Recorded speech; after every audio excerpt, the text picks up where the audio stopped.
When you're considering entering the crypto markets, I want to discuss an indicator that offers levels of support that traders use to buy or establish a new position. Now, Fibonacci retracements are based on the Fibonacci ratio. And in mathematics, this is known as the golden ratio. It's seen in biology and also in architecture. What you do with Fibonacci retracements is you pair a recent trough and a peak.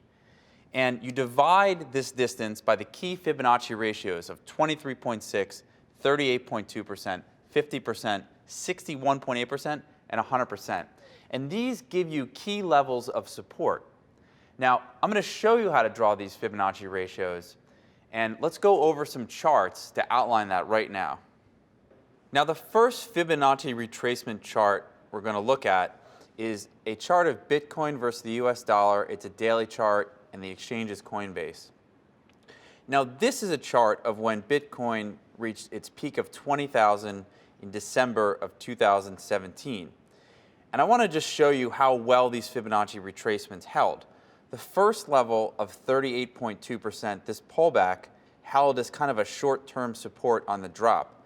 And then at 50%, there was actually stronger support, which resulted in a almost 40% rally after that Fibonacci retracement level held.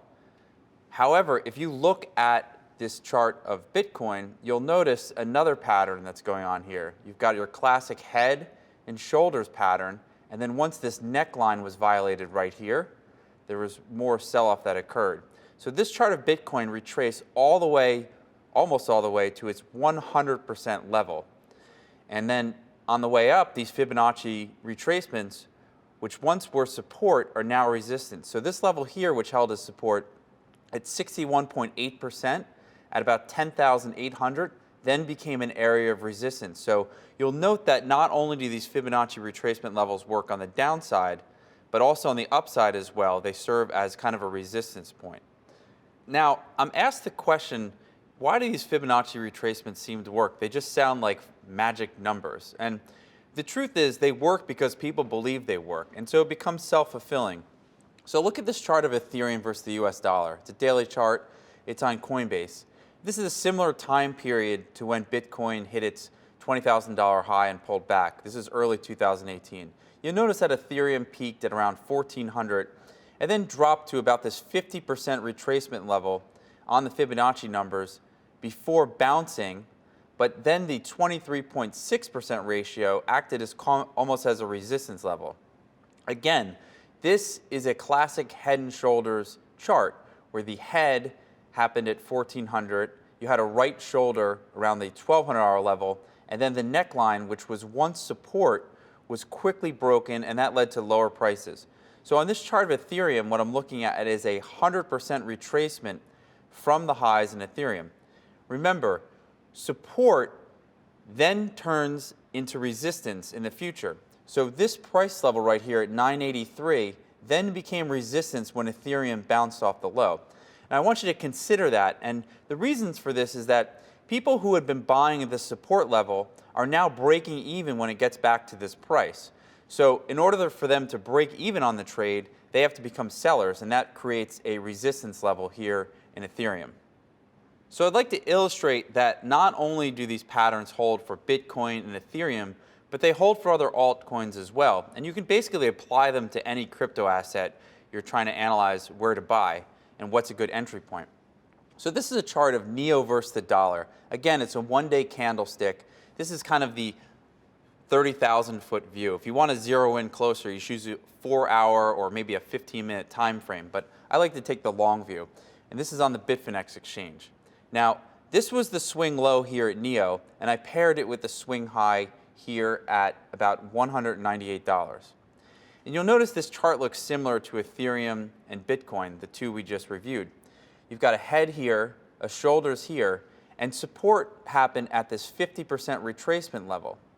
Now, what's interesting about this is you've got a classic head and shoulders pattern again, followed by a violation of the neckline at this price. Then NEO saw resistance at that same price at the 50% retracement level, but once it broke above that 50% retracement level, the resistance point here then became support again.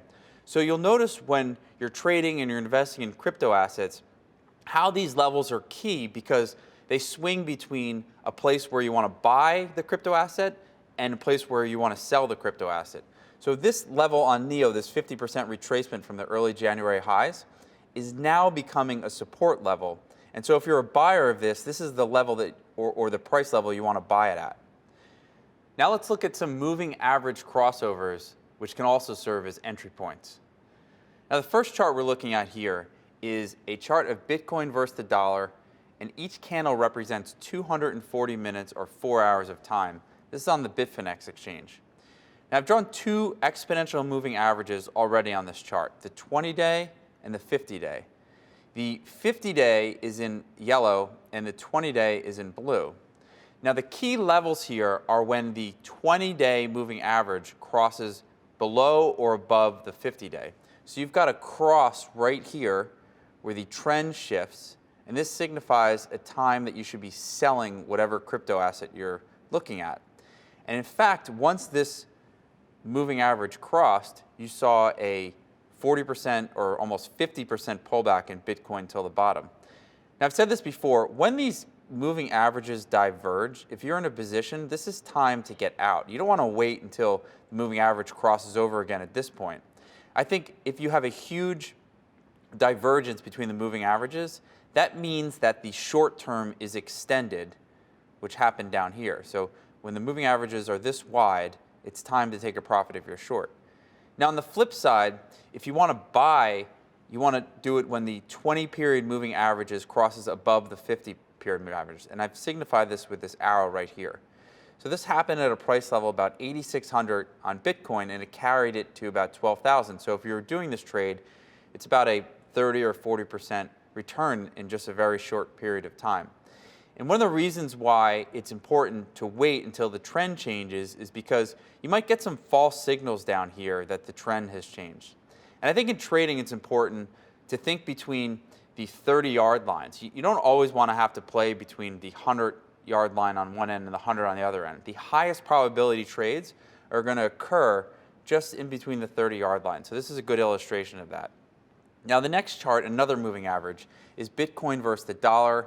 It's a daily chart on Bitfinex, and this goes all the way back 1 year time. So on this side of the chart, we're looking at March of 2017.